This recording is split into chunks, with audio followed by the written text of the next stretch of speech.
आवाज़ आ रही है? Good afternoon. Good afternoon. मेरी आवाज़ ऑडिबल है? Good afternoon. तो चूँकि आज पहली क्लास है, तो हम लोग अब ज़्यादा इंट्रोडक्शन पे ही रहेंगे, मतलब टॉपिक को इंट्रोड्यूस करेंगे, बहुत ज़्यादा डिफिकल्टीज़ में नहीं जाएँगे। और दूसरा ये कि कहीं भी लगे ना कि पूरे लेक्चर्स के टाइम पे कि समझ में नहीं आ रहा है, तो सीखने का पीरियड है, तो उसमें बताइएगा ज़रूर, ठीक है? और अगर ये भी हो सकता है कि आज की क्लास में लगे कि थोड़ा ईज़ियर पार्ट है, तो ठीक है, ईज़ी के ही हम शुरू करेंगे, अब धीरे-धीरे हम लोग एक अच्छे लेवल पहुँच जाएँगे। तो कहीं भी लगे, मतलब फिर रिक्वेस्ट मोड में बोल रहा हूँ कि कहीं किसी भी बच्चे को लगे ना कि ये समझ में नहीं आ रहा है, तो प्लीज़ मुझे रोकना ज़रूर, ठीक है? मैं चैट बॉक्स ऑलरेडी ओपन है, तो मैं देख रहा हूँ, ठीक है? तो मैं उसे पूरा दोबारा समझाने की कोशिश करूँगा, ठीक है? और धीरे-धीरे करके हम लोग उस लेवल को टच करेंगे। और उसी तरीके से होमवर्क भी, और एचसीवी का volume 2 concept of physics volume 2 सबके पास होना चाहिए, ठीक है? सबके पास, इवन हाँ, अगर आप पढ़ने में अच्छे हो तो भी करो, पढ़ने में ईज़ी मतलब थोड़ा सा वीक हो तभी करो, वो सही में ज़रूरी है। तो मैंने ये भी देखा है कि जो रैंक 1 लाते हैं सब एडवांस के अंदर, रैंक 5 तक के बच्चे ऐसे हैं जो मैंने पढ़ाया है, मैंने उनको भी देखा है कि एचसीवी प्रिपरेशन दिया जाता है। एचसीवी करो, लगती बहुत ईज़ी किताब है, बट फंडामेंटली अच्छी किताब है वो। स्टूडेंट अब 12th क्लास एग्जाम है ना, तो ऐसा था नहीं कि कोई ओलंपियाड एग्जाम है, एडवांस में बात कर रहा हूँ स्पेशली। तो 12th क्लास के बच्चे के पास ना 12th के लेवल की चीज़ें में ज़्यादा वर्किंग होनी चाहिए। मेंस भी है, उसके बाद एडवांस आता है, तो एचसीवी बहुत ज़रूरी है। एचसीवी का एक ही चीज़ जो मैं कहूँगा ना वो करना है। और व्हाट्सएप ग्रुप बन गया क्या? सबका बना हुआ है? हाँ, तो फिर मैं भी बोल के बनवा लेता हूँ, मैं खुद बना दूँगा। हाँ, ठीक है। ठीक है, तो आज चैप्टर 1 है। हाँ, मुझे पता है एसएचएम भी बचा हुआ है, तो जैसे हम इलेक्ट्रोस्टैट्स खत्म करेंगे, उसके बाद जो बाकी पार्ट है एसएचएम का उसे कवर करेंगे और वेव का भी खत्म करेंगे, ठीक है? तो कोई भी चैप्टर मतलब छोड़ेंगे नहीं, जो चीज़ आप ऑलरेडी पढ़ चुके होगे उसको भी टाइम निकाल के अगर कुछ उसमें प्रॉब्लम होगी तो उसको भी अलग से बताएँगे, ठीक है? एसएचएम प्रॉपर बताएँगे, वेव प्रॉपर बताएँगे, ठीक है? उसके अलावा भी प्रैक्टिस में अच्छे प्रॉब्लम का भी करेंगे, ठीक? अब वो साथ-साथ जुड़े हैं तो धीरे-धीरे समझ में आएगा, ठीक है? कि क्वेश्चन कैसे-कैसे आया, अच्छे आएँगे मतलब। एक और बात, अगर थोड़ा-सा भी लगे ना कि आपको ये समझ में नहीं आ रहा है तो मुझे रोकना ज़रूर, और ईज़ी क्वेश्चन भी हम लगाएँगे। तो आज का चैप्टर है इलेक्ट्रिक फील्ड एंड चार्ज।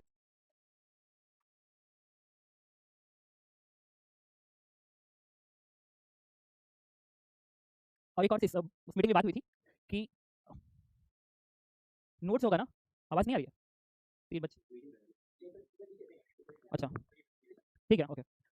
हाँ, तो एक चीज़ और ध्यान रखना है कि जो लेक्चर्स के नोट हैं वो साथ-साथ बनाइएगा। पीडीएफ पे बेस मत रहिए कि हम पीडीएफ देख के बाद बनाएँगे, क्योंकि होमवर्क बाद में ना ज़्यादा आने लगेगा। हो सकता है कि 2 लेक्चर बाद होमवर्क बहुत ज़्यादा आने लगे, तो फिर आपके पास टाइम नहीं मिलेगा कि पीडीएफ का नोट के थ्रू आप उसको कॉपी करें। तो घर पे अगर आप हो तो कॉपी पे ही प्रॉपर नोट बनाइए और साथ-साथ चलेंगे। तो चैप्टर है इलेक्ट्रिक फील्ड एंड चार्जेस। तो सबसे पहले हम लोग शुरू करेंगे, एकदम बेसिक से स्टार्ट करेंगे, चार्जेस। और ये चार्जेस होता क्या है? चार्जेस ना, कोई पूछा मास क्या है? तो मास क्या बता सकते हो? ठीक है, ग्रेविटेशन पढ़े हो? तो ग्रेविटेशन बताएगा मास क्या है। तो मास भी ना एक फंडामेंटल प्रॉपर्टीज़ है, चार्ज भी एक फंडामेंटल प्रॉपर्टीज़ है। मास एक ऐसी प्रॉपर्टी है जिसकी वजह से हम ये बोल सकते हैं कि 2 मास के बीच में जो फोर्सेस लग रहे हैं, ग्रेविटेशनल फोर्स, तो 2 पार्टिकल के बीच में ग्रेविटेशनल फोर्स का जो रीजन है दैट इज़ द मास। अगर मास है तो ग्रेविटेशनल फोर्स लगेगा, अगर मास नहीं है तो ग्रेविटेशनल फोर्स राइज़ नहीं होगा। Charge is the property of mass, नहीं, चार्ज प्रॉपर्टी ऑफ मास नहीं है, मतलब चार्ज कैसे डिफाइन नहीं किया। चार्ज एक ऐसी प्रॉपर्टी है कि मैं बोलूँगा कि 2 पार्टिकल अगर एक दूसरे को इलेक्ट्रोमैग्नेटिक फोर्स से अट्रैक्ट या रिपेल कर रहा है, जो प्रॉपर्टी इस चीज़ को फुलफिल कर रहा है that is charge. Mass is not responsible for electric force या magnetic force, but charge is responsible for electric force and magnetic force, and mass is responsible for gravitational force. तो mass को हमने ऐसे define किया। हाँ, ये अलग बात है कि चार्ज को रहने के लिए मास की नीड है, बिना मास का चार्ज एग्जिस्ट नहीं कर सकता, बट मास एग्जिस्ट कर सकता है विदाउट चार्जेस। जैसे न्यूट्रॉन्स पे देखो, ठीक है? तो लिखिए तो स्टेटमेंट है। और एक एक पॉइंट जब मैं बोलूँगा स्टेटमेंट नोट करना है, और किसी को अगर मैंने बॉक्स में बंद कर दिया ना तो उसको मतलब समझ लें कि मैं रटना फॉर्म लिखा। लिखिए तो statement, charge is a property by which two particles by which two particles attract or repel two particles attract or repel by electromagnetic force by electromagnetic force by electromagnetic force। इसमें एक line और लिख लेंगे मास भी sir, कुछ point पुराने भी हम यूज कर लेंगे। Mass is a property because of this mass is a property because of this two particle two particle two particle हाँ, कुछ स्पेस छोड़ना है बिल्कुल, आप अगले लाइन से लिखना था। तो आपने चार्ज का डिफिनेशन लिख लिया, अभी मैंने स्टार्ट किया। हाँ, mass is a property by which two particle attract each other by gravitational force by gravitational force। अब लिखेंगे प्रॉपर्टीज ऑफ चार्ज। हाँ, चार्ज एक फिजिकल क्वांटिटी है, तभी तो उसका डायमेंशन बताता है, चार्ज को मेजर किया जा सकता है। कोई बात नहीं, वो अंडरस्टूड है। चार्ज एक फिजिकल क्वांटिटी है, बोल सकते हो, कोई सुनिए, फिजिकल क्वांटिटी है, कोई भी क्वांटिटी जिसको आप मेजर करते हो ना, ठीक है, उसको फिजिकल क्वांटिटी बोलते हैं। तो चार्ज को मेजर करते हैं 2 कूलम 3 कूलम, तो फिजिकल क्वांटिटी है, ठीक है? हाँ, मतलब हो सकता है वेरिफिकेशन के वर्ड में इतना दिमाग के अंदर नहीं लिया, मैंने फिजिकल क्वांटिटी वर्ड यूज नहीं किया, बट है बिल्कुल है। देखिए properties of charges, first point note करेंगे, charge can not exist without mass, charge can not exist without mass, but mass can exist without charge, but mass can exist without charge. और elementary charge जो हम लोग बोलेंगे fundamental minimum charge, तो हम लोग electron को मानते हैं। उसका कारण है कि जो इलेक्ट्रॉनिक चार्ज होता है ना, स्टेबल कंडीशन में होता है, बट ऐसा नहीं है कि प्लस ई या माइनस ई से कम के चार्ज नहीं करते हैं, करते हैं 2/3 -2 1/3 ई का एग्जिस्ट करता है, बट स्टेबल कंडीशन में रहता है, वो तुरंत मिक्स होकर दूसरे फॉर्म में कन्वर्ट हो जाता है, बट प्लस ई का चार्ज स्टेबल कंडीशन में होता है। तो एलिमेंट्री चार्ज पूछे क्या है, तो हम बोलेंगे बिल्कुल सही कह रहे हो, क्वार्क्स है जिसपे प्लस -2/3 ई का चार्जेस एग्जिस्ट करता है, बट स्टेबल्स नहीं होते हैं, इसलिए हम इसको एलिमेंट्री चार्ज में काउंट नहीं करते हैं। लिख लो, minimum elementary charge is charge of electron, minimum elementary charge is charge of electron. तो चूंकि मैं बोल रहा हूँ कि जो चार्ज है मिनिमम चार्ज वो इलेक्ट्रॉन के चार्ज के बराबर है। इसका मतलब कोई भी चार्ज अगर होगा, किसी भी सिस्टम का चार्ज होगा, किसी भी पार्टिकल पे चार्ज होगा, उस इलेक्ट्रॉन का चार्ज का इंटीजर मल्टीपल हो जाएगा। इसलिए हम बोलते हैं कि चार्जेस क्या होते हैं, क्वांटाइज्ड हो जाता है। कोई भी चीज जो इंटीजर मल्टीपल हो जाए दैट इज क्वांटाइजेशन। तो लिखो तो हेंस इसी में hence charge is quantised, hence charge is quantised, hence charge is quantised. लिखेंगे Q equals to n is to e, किसी भी चार्ज पर हमें लिखना है तो हम इसके टर्म लिख देंगे जहाँ पे n क्या है, नंबर ऑफ इलेक्ट्रॉन है, नंबर ऑफ इलेक्ट्रॉन्स और electronic charge. Third property already आप जानते हैं कि same charges plus plus charges हो या माइनस माइनस चार्जेस हो एक दूसरे को रिपेल करेंगे। दूसरा opposite charges plus and minus एक दूसरे को अट्रैक्ट करेंगे, ये भी लिख लेंगे। एंड फोर्थ पॉइंट कि चार्ज को ऐसा मतलब चार्ज को अगर पॉजिटिव चार्ज क्रिएट कर रहा हो तो उसका नेगेटिव चार्ज कहीं ना कहीं एग्जिस्ट करेगा। मतलब ऐसा नहीं सकता कि आपने पॉजिटिव चार्ज क्रिएट कर रहे हैं, ऐसा नहीं सकता। अगर आप पॉजिटिव चार्ज क्रिएट कर रहे हैं तो नेगेटिव चार्ज स्पेस में कहीं नहीं होगा, तभी जाके वो आ रहा है। तो हम कह सकते हैं कि किसी भी आइसोलेटेड सिस्टम, आइसोलेट का मतलब होता है कि बाकी किसी भी चीज से जुड़ा ना हो, आइसोलेट हर तरीके से आइसोलेट हो। तो अगर आइसोलेटेड सिस्टम में का टोटल चार्ज होगा ना दैट विल बी कंजर्व। अगर किसी एक पे प्लस का चार्ज है दूसरे पे माइनस का चार्ज एग्जिस्ट करेगा ही करेगा। लिख लो इसको, charge of isolated system is always conserve, charge of isolated system is always conserve, charge of isolated system is always conserve. तो टोटल चार्ज याद रखेंगे is constant for isolated system, isolated system.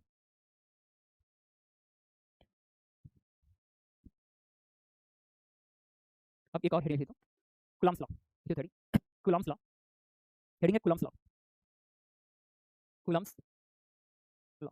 और इसके नीचे एक और लाइन लिखेंगे, force between two point charges, two point charges. अब ये टू पॉइंट ना अंडरलाइन है, मतलब इसके सहायता से हम लोग पॉइंट और पॉइंट के ही बीच का फोर्स निकाल सकते हैं। जैसे अगर सपोज करो एक चार्ज Q1 है, एक चार्ज Q2 है और इनके बीच में अगर R है तो इसके बीच का जो फोर्स होता है वो गवर्न करता है, हमको याद रखना इसको। It is 1/4 pi epsilon not T1 Q2 divide by R square. ये फोर्स का मैग्नीट्यूड है एंड बिटवीन वैलिड है between two point mass only. या फिर कैसे लिखते हैं, between point mass and point mass, point mass and point mass in vacuum. अगर दोनों पॉइंट चार्जेस वैक्यूम में रखे गए हैं और कोई पूछे फोर्स का फॉर्मूला तो इसको गवर्न करेगा, ये फोर्स का मैग्नीट्यूड है। और इसी को कभी वैसे में लिखते हैं के Q1 Q2 divide by R का स्क्वायर, जहाँ पे के की जो वैल्यू होती है it is 1/4 pi epsilon not and this is 9 × 10⁹ और ये एसआई सिस्टम है, तो एसआई सिस्टम आप लिख भी सकते हैं। तो इसका यूनिट आएगा, ये न्यूटन है metre square, newton metre square divide by coulomb का square, newton metre square and coulomb का स्क्वायर। हाँ वही है, मतलब हम अगर इलेक्ट्रिसिटी फोर्स निकाल रहे हैं तो point charge and point charge, ठीक है, अंडरस्टूड है, ठीक है। ये पॉइंट चार्ज है, पॉइंट मास में तो ग्रेविटेशनल फोर्स की बात आ जाएगी, ठीक है। तो हम लोग पॉइंट चार्ज की बात कर रहे हैं, बट ये पॉइंट ही होना चाहिए। मतलब ऐसा ना हो कि एक पॉइंट हो और एक रॉड हो या एक बड़ा सा सॉलिड स्फीयर है उसके बीच में कोई फोर्स पूछ रहा है, तो हम लोग इस फॉर्मूले का यूज नहीं करेंगे। उसके लिए भी बताता हूँ कि हमें क्या क्या सोचना पड़ेगा। और ये जो एप्सिलॉन नॉट है ना, इसको बोलेंगे permittivity of vacuum, permittivity of vacuum, इसके याद रखना।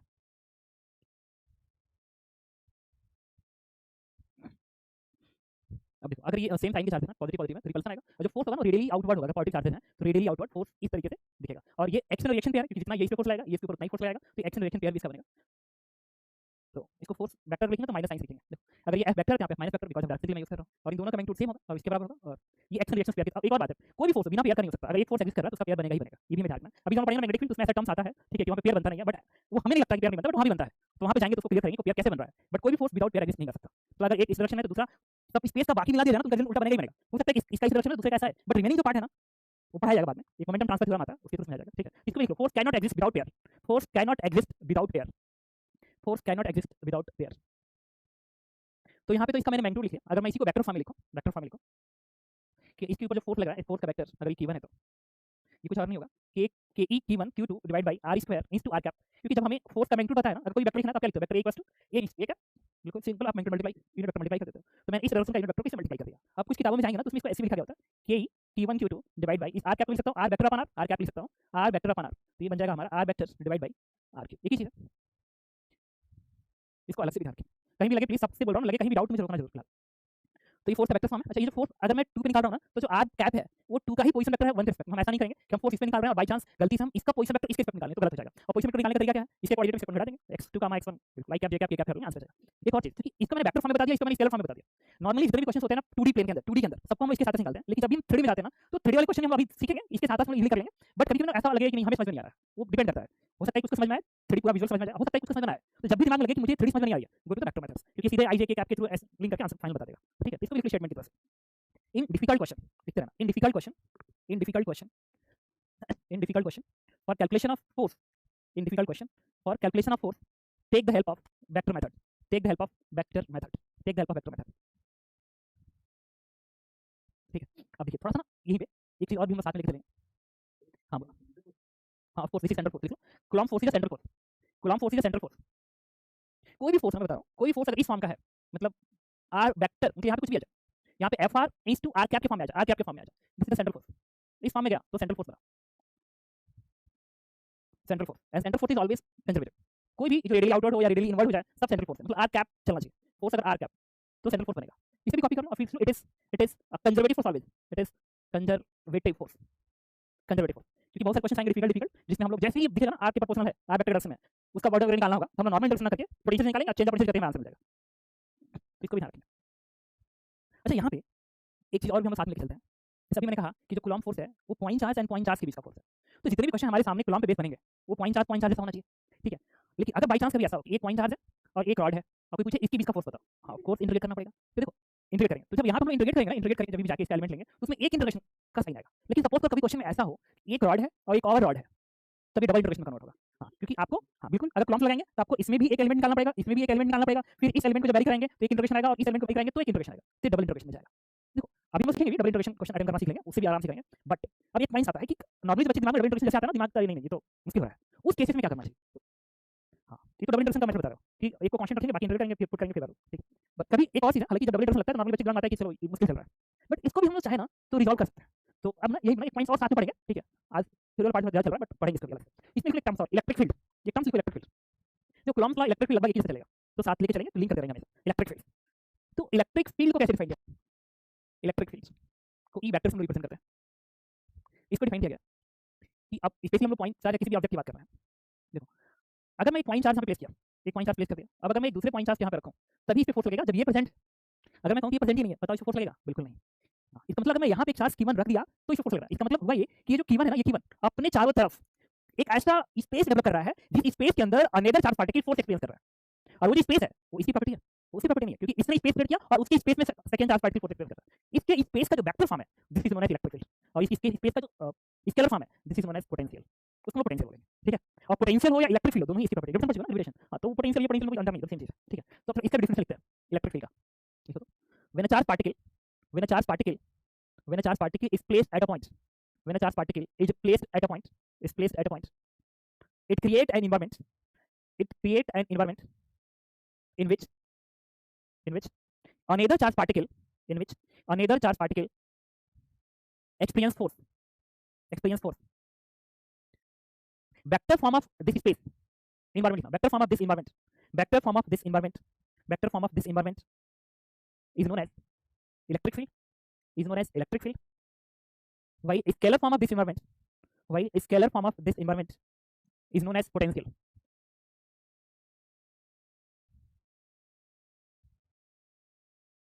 Electric field and potential both are property of first charge, first पहले वाला चार्ज की प्रॉपर्टी है, both are property of first charge. Electric field and potential both are property of first charge, while second charge is treated as test charge. Second charge is treated as test charge. उसको हम लोग test charge से treat करते हैं। अब देखो suppose करो एक चार्ज Q मैंने यहाँ पर रखा, अब देखो ये तो जो मैंने बताया ना कि एनवायरनमेंट की प्रॉपर्टी है, वेक्टर फॉर्म इलेक्ट्रिक फील्ड है, स्केलर फॉर्म पोटेंशियल है, तो इससे कुछ थोड़ी मिल रहा है। फिजिक्स के अंदर क्या होता है ना, डिफिनेशंस मैथमेटिकल्स होते हैं, तो जब तक मैथमेटिकल डिफिनेशन ना आ जाए तब तक कोई सिग्निफिकेंस नहीं बनता है। और जितने भी आंसर्स करने होते हैं ना, जैसे कई बार 11th में या 12th में होता है, कहीं भी क्वेश्चन करना हो ना, तो कोई कुछ पूछा ना, सबसे पहले कॉमन सेंस समझ जाओ, सबसे पहले उसके डिफिनेशन पे जाओ, उसके डिफिनेशन में क्या क्या चीजें हैं और उसके डिफिनेशन में जो जो चीज होगा हम उसी के अकॉर्डिंग आंसर करेंगे, हमारा आंसर सही आएगा। तो जब भी आंसर करना हो सीधे उसके डिफिनेशन पे जाओ, डिफिनेशन क्या है, सब कुछ उसके डिफिनेशन के अंदर इंक्लूड है, फिक्स मतलब सिर्फ डिफिनेशन पे बात करेंगे। तो अगर एक पॉइंट चार्ज की हम लोग मैथमेटिकल डिफिनेशन यूज कर रहे हैं, मैथमेटिकल डिफिनेशन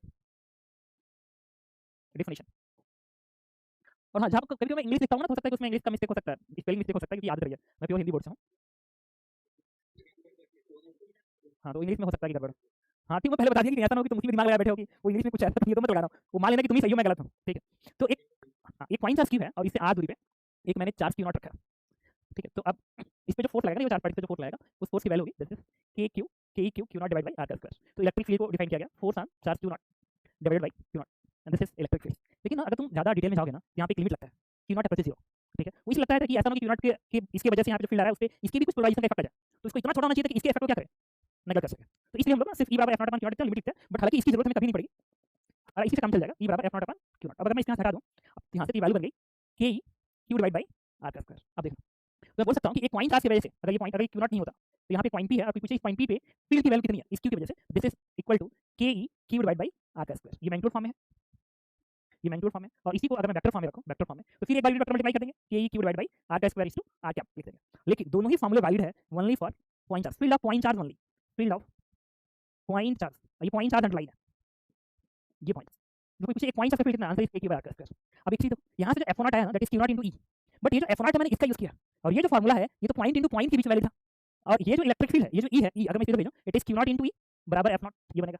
अब ये जो e है, e इस पॉइंट पे इलेक्ट्रिक फील्ड है जहां पे आपने q0 को रखा है, तो q0 इंटू, बट q0 क्या है, एक पॉइंट चार्ज है, इसका मतलब ये जो फार्मूला है ये भी एक पॉइंट चार्ज पे ही फोर्स का फार्मूला है, तो कहीं भी लिखा हो f बराबर qe, दैट मींस ये फार्मूला फोर्स का पॉइंट चार्ज के ऊपर है। तो अब हम एक चीज अलग से रखेंगे, f बराबर qe, ये it is force on point charge q। अब ये q नहीं है, ये वाला q, इसलिए ये q0 है, बट q0 इंटू ये लिखा हो क्योंकि फार्मूला अच्छा नहीं लगेगा, f बराबर qe लिखा जाता है, तो हम इसे लिखेंगे force on point charge q, हाँ point charge q placed at a point where field is E, where electric field is E, electric field is E। इसका वेक्टर फॉर्म लिखो तो मैं ऐसे दिखा दूंगा वेक्टर फॉर्म में।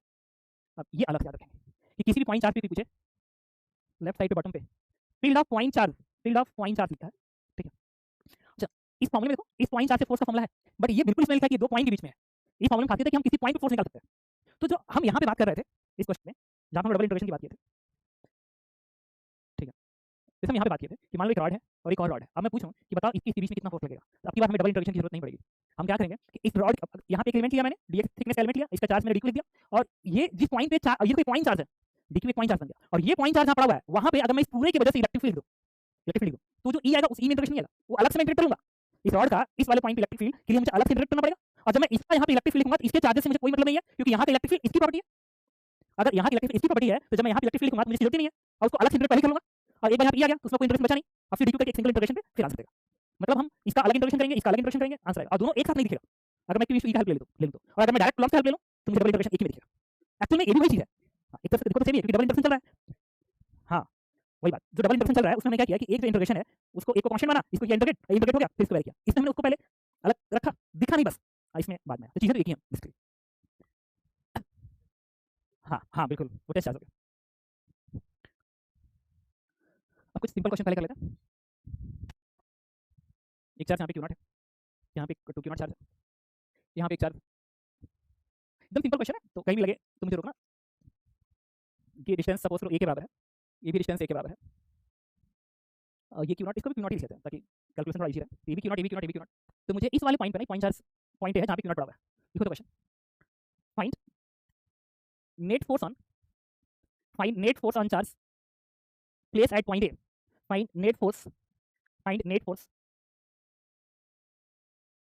Of a charge place at point a। तो देखिए अब इजी क्वेश्चन है तो अटेम्प्ट करने की जरूरत नहीं है, मैं बता देता हूँ ऑलरेडी, तो कुछ मुश्किल नहीं है ये, जहाँ सोचना होगा वहाँ पे बोलूंगा, रुक के सोचने के लिए, इसमें तो कुछ खास नहीं है, ये तो एक सीक्वेंस मेंटेन करने के लिए मैं यूज कर रहा हूँ, और ऐसे बहुत सारे क्वेश्चन असाइनमेंट मिलेंगे, असाइनमेंट में अलग से भेजूंगा, ठीक है। तो अगर इसमें मुझे फोर्स निकालना है तो फोर्स एक वेक्टर क्वांटिटी है, वेक्टर क्वांटिटी कोई भी हो सुपरपोजिशन फॉलो जरूर करेगी, कोई वेक्टर क्वांटिटी, चाहे फोर्स हो, इलेक्ट्रिक फील्ड हो, कोई भी चीज हो, डिस्प्लेसमेंट हो, एक्सेलरेशन हो, कोई भी चीज वेक्टर होगा उसके एडिशन में सुपरपोजिशन प्रिंसिपल यूज होता है, मतलब सुपरपोजिशन वेक्टर सम, जैसे वेक्टर सम है। तो अगर मुझे इसे फोर्स पता करना है तो इस q0 की वजह से फोर्स रेडियल आउटवर्ड दिखाएंगे, क्योंकि फोर्स होगा k q0 divide by a का स्क्वायर, और इसकी वजह से जो फोर्स होगा रेडियल आउटवर्ड सेम साइन क्या, तो मैंने ऐसे लिखा k q0 डिवाइड बाय, और ये a का स्क्वायर बनेगा, और अगर ये भी है और ये भी है तो एंगल 45 डिग्री बनेगा। आपकी पूछी नेट फोर्स निकालना, तो जब आपको पता है कि दो फोर्स का मैग्नीट्यूड पता है, 20 एंगल पता है, एक तरीका सीधे ट्रायंगल मेथड है, root a square plus b square plus 2ab cos निकालो, और एक तरीका x का फोर्स निकालो, y निकालो, फिर root x square plus y square से एक फोर्स देगा, कुछ एंगल कितना है x एक्सिस से tan थीटा 5 बाय f उससे भी आंसर देगा। तो सबसे पहले मैंने ट्रायंगल का ही हेल्प ले लिया। अच्छा एक बार रिपीट कर रहा हूं, क्वेश्चन है इजी और डिफिकल्ट, तो लगे कि डाउट हो रहा है तो प्लीज रोकना जरूर, इसलिए मैं बोल रहा हूं ताकि मुझे थोड़ा समझना है तुम्हें कि तुम कैसे कैसे सोच सकते हो, कहां तक जा सकते हो, कहीं ऐसा तो नहीं मैं अचानक से डिफिकल्ट आ गया तो दिक्कत हो गई। हां इसलिए रिपीट कर रहा हूं, क्या हां ठीक है, ये मैं सबसे बोल रहा हूं, प्लीज मुझे बताना जरूर, ठीक है। मैं चाहता हूं शायद 42 दिखा ना, तो हमेशा क्लास के अंदर तुम 42 रहो, ठीक है, और मैं तुम्हें सिखा ले जाऊं पूरी फिजिक्स, और इतना भरोसा सिखा ले जाऊंगा, कहीं भी लगे तो रोकना जरूर, और ये बिल्कुल मैटर नहीं करता, किसी को थोड़ा सा लगे कि कम समझ में आता है तो भी कोई बात नहीं है, तो असाइनमेंट मिलेगा ना उसके थ्रू तुम स्लो भी पहुंच जाओगे जहां पे मैं पहुंचाना चाहूंगा। एक ऑर्डर होता है ना कि ऐसा बिल्कुल नहीं कि बच्चा पढ़ने में बहुत तेज है और कोई बच्चा पढ़ने में एवरेज है, अगर ऐसा है भी ना तो एवरेज वाला भी वहां जा सकता है, practice practice practice practice problem practice, कोई अगर पढ़ने में तेज है खूब प्रैक्टिस किया बस वही चीज है। तो वही करो, कहीं भी लगे कि थोड़ा सा लग रहा है ना कि थोड़ा नहीं समझ में आ रहा है, तो एक तो लेक्चर के टाइम पे मुझे बोल सकते हो पूरा कि सर फिर दोबारा बता दो, मैं समझा दूंगा, ठीक है। और जो प्रैक्टिस मिलेगा असाइनमेंट तो इतने क्वेश्चन है कि आपको खुद ही स्लो ले जाएगा। तो ट्रायंगल अप्रोच में फिर वही रिजल्टेंट का method root a square plus b square plus 2ab cos theta, मैंने सीधी इक्वेशन लिखी है ke q0 का स्क्वायर डिवाइड बाय a का whole square plus ke q0 का स्क्वायर डिवाइड बाय 2a का स्क्वायर का रूट प्लस ट्वाइस ऑफ सब रूट के अंदर चल रहा है 2ab cos ऑफ 45 डिग्री, बस सब रूट के अंदर है, इससे हमें आंसर मिल जाएगा। और इसी को अगर हम चाहें तो वेक्टर कोऑर्डिनेट मेथड से यूज कर सकते हैं, सिंपल वेक्टर अप्रोच। इसमें हमने x एक्सिस दिखा दिया है और y एक्सिस यही एक्सिस है, तो जो fx आएगा आपका fx it is nothing but इसका तो x में कंपोनेंट आएगा नहीं, इसका कंपोनेंट आएगा sin 45 डिग्री, आप लिखेंगे ke q का नॉट का स्क्वायर डिवाइड बाय 2a का square sin 45 degree and F Y की जो वैल्यू आएगी ये वाला एफ आई रहेगा, इसका कॉस कंपोनेंट कर लेंगे, that is K E Q naught का स्क्वायर डिवाइड बाई ए का square plus K E Q naught का स्क्वायर डिवाइड बाई 2a का स्क्वायर एंड कॉस ऑफ 45 दी। और एक बार एफ एक्स एफ वाई मिल गया, कोई पूछे नेट फोर्स बताइए, that is root F X square plus F Y का स्क्वायर। और कोई पूछे आपसे कि बताओ वाई एक्सिस से कितना एंगल बना रहा है, तो tan theta is nothing but F Y by F X, because आपने एफ एक्स कैसे दिखाया था और एफ वाई को आपने ऐसे दिखाया था। रिजल्टेंट इज पैराग्राम मेथड से ठीक है, और ये एफ की वैल्यू ठीक है। तो किसी भी प्लेन के अंदर क्वेश्चन के अंदर कुछ खास रखा नहीं है, ठीक है, हम लोग आराम से और एक का फोर्स लिखेंगे, एक का फोर्स लिखेंगे, आंसर दे देगा। और प्लेन के अंदर जो भी क्वेश्चन होते हैं ना, उसमें हमें ये भी करने की जरूरत नहीं है, वेक्टर मेथड यूज करने की जरूरत नहीं है। एक प्लेन में जितने भी क्वेश्चन होंगे सब सिंपल कॉलम लाके मैग्नीट्यूड फॉर्मूले से आंसर दे देगा। अब एक क्वेश्चन पे और आता है, ये कॉपी करना होता है, हाँ ठीक है।